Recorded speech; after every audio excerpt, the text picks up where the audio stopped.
Do you ever feel like you're building an ark with only the instructions for a canoe? If so, you're not alone. Welcome to CEO-ish, where we'll discuss traveling the path of the unknown while making it your own. The one and only Judy Reamer, my mom, is here visiting, trying to take Kelly's spot as this sidekick here on our CEO-ish podcast today. Excuse me, Jill. Oh, I want to say something. I'm suddenly 5 years old. I want to announce this to everyone that's listening because they will be praying for you. I am not your real mother. You are adopted. You are not a twin. You are adopted. That's why you don't look like Jeff. You don't have the certain same personality, the same interest. There is not one thing that is the same about you and Jeff. And I don't know why you have not noticed all these years. You've never asked me why you and Jeff are so different. So do you mind me announcing it? Absolutely. Because then a lot of people will be able to support you and pray for you. Okay, what were you saying, Jill? Thank you for joining us today on CEO-ish. We will see you next time. That was good, Mom. Okay. You didn't even warn me for that one. Okay. Gotcha. Oh, that's funny. And I want to tell you, Mom, that we don't really have a podcast.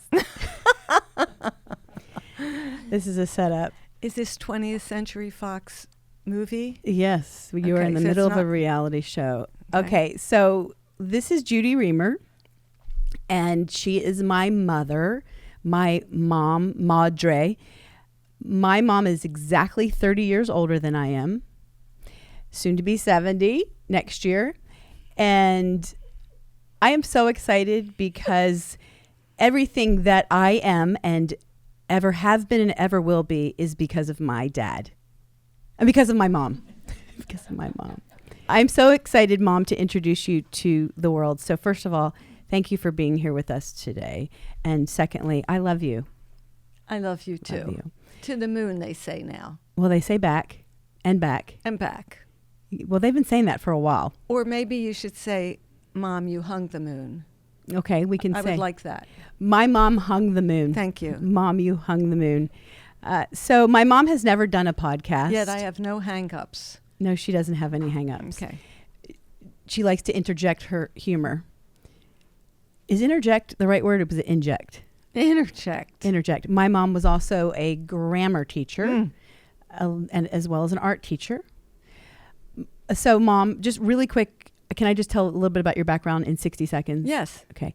My mom was born and raised in Philadelphia, Pennsylvania. She then met and married my dad at the University of Maryland, and she became an art teacher, had 4 children, and has traveled all over the world speaking and telling her story, and then beyond that, and has managed to balance an entire family and friends with also traveling the world over the last 40 I think 40 juggle. Oh, instead of balance? Yeah. Nobody says, how do you juggle things? They say, how do you balance? Well, you're 30 years younger. So we used to say, how did you juggle raising your children and traveling all over? So when I had my first child, I said to my mom, how in the world do you do all this and still shower? And she had a 3-year-old, a 1-year-old, and then got pregnant with twins. Didn't know she was having twins. Because when I had babies in those years, you couldn't have any sonogram. You had to wait till the 8th month to have an X-ray. Were you wondering why you were so big? I was busy dealing with Mark and Johnny, your brothers. I didn't have much time to wonder about why I was so big because they were so little. Yeah. So she found out in her 8th month that she was pregnant with twins, and then she has had 4 children and has traveled the world. My dad, who Mom married when you were how old? 20? Like 21, I think. And my dad was the most wonderful man that I've ever met, unless my husband's listening, and then they tied. But he passed away from pancreatic cancer 20 years ago tomorrow. Yep. Tomorrow. Yeah. Right. So I normally, on the day that Dad passed away, I like, if I could, get on a plane, fly to Japan, and that way that whole day has disappeared. But I've never done it, meaning there was no 25th, of September if you get on a plane from here and fly to Japan. Did you come up with that, or you had heard that somebody did that? Oh, no, I came up with it. Everything is original that I say. I've never, ever quoted anybody, not even C.S. Lewis, no. Do you know that I would be coming back from Hong Kong today or yesterday? Yes. Amazing. We should go to Japan tomorrow. Yes, or it would be today. Right. Yes. All right. Wow, that's okay. So Mom is here, and we're going to have a lot of fun. We're going to do a couple podcasts together. And normally I would ask my guest co-host to bring a change of clothes. So it looks like we did them on different days. But since we just decide to be very authentic. I could take my necklace off. Yes. Okay. We can switch. Actually, you can wear this jacket and I'll wear that full shirt. So we're going to do a couple of these with my mom today, and we're just going to roll with it. But we're going to keep this one short, Mom. And so I'm going to ask you one question. Okay. If your almost 70-year-old self could go back and tell a mom of 4 kids at very early ages something about life back then, what would you tell her?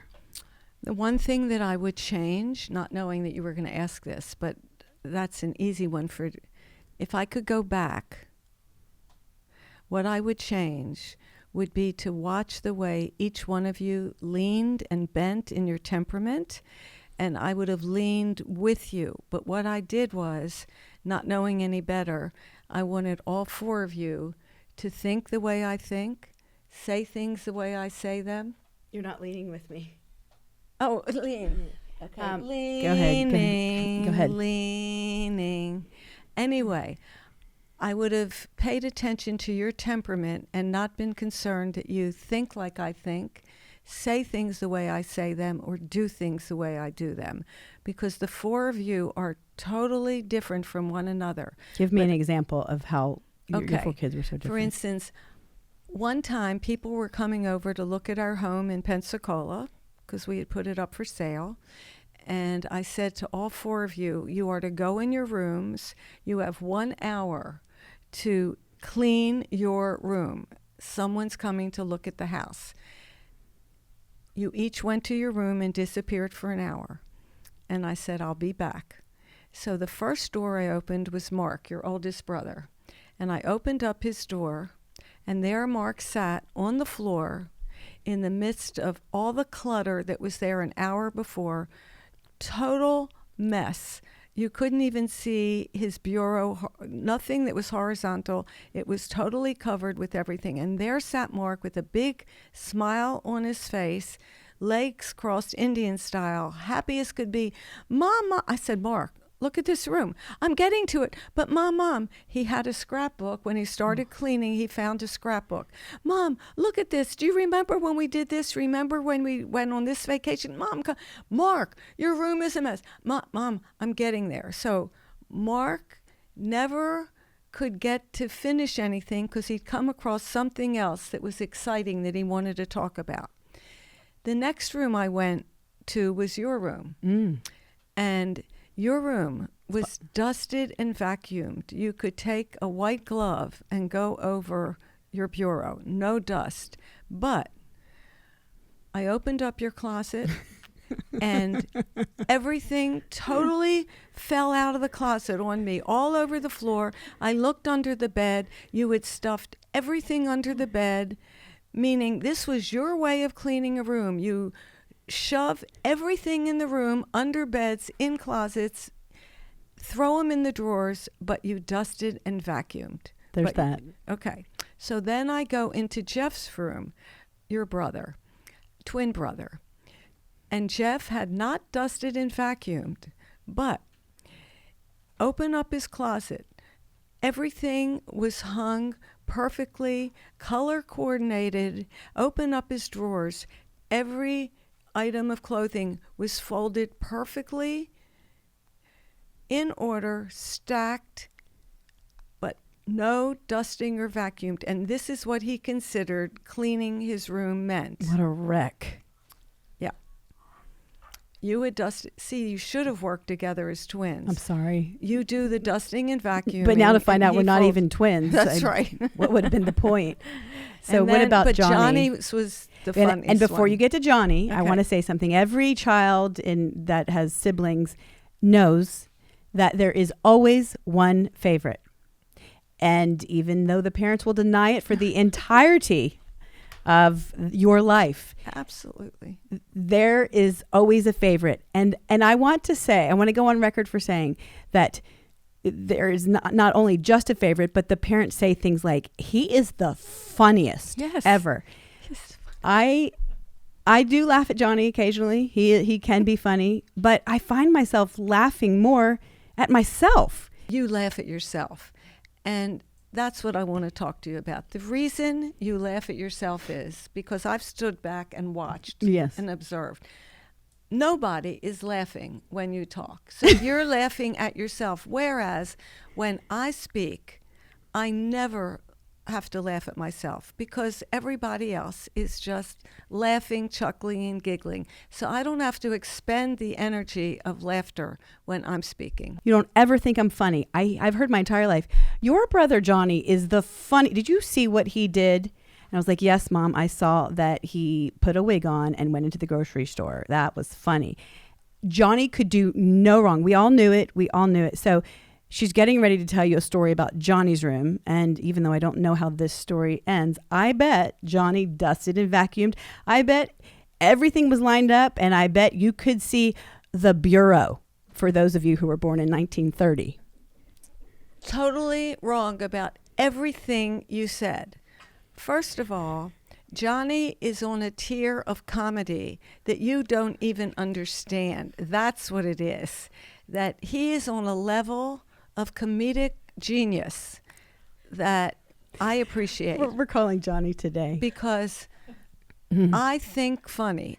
I think funny. Johnny thinks funny. But really, the reason he was the favorite is his looks. He is just really gorgeous. And now I'm calling Jeff and Mark. Okay. That's the other thing. Johnny was funny and was the favorite, but she always would say things like, Johnny is so incredibly handsome. I never heard her say that about the other three. Yes. And Johnny graduated college magna cum laude and took the finals for CPA at the same time he got married. Right. I mean, he's brilliant. Yeah. He is gorgeous. He is really funny. Yeah. And he's the peacemaker in the family. If I have heard the word peacemaker one time, I've heard it 1,000 times. Okay. Now, let's get to Johnny's room. How Johnny's wrong room. You were about his room. This is comedy genius. You will not appreciate this, but there will be people listening and watching that will go, Johnny is the best child and the most creative and funniest. I go up to Johnny's door, and there is a sign on the door, studying for finals. Please do not disturb. You are joking me. That is the funniest thing I have ever heard. Wait, are you saying he put a sign on the door that said, studying for finals? Do not disturb. That's brilliant. I can see. Brilliant. I get it, Mom. Now, when I opened up his door, this is Johnny's reasoning. He said, anyone that's coming to look at the home, his room was a mess, total mess.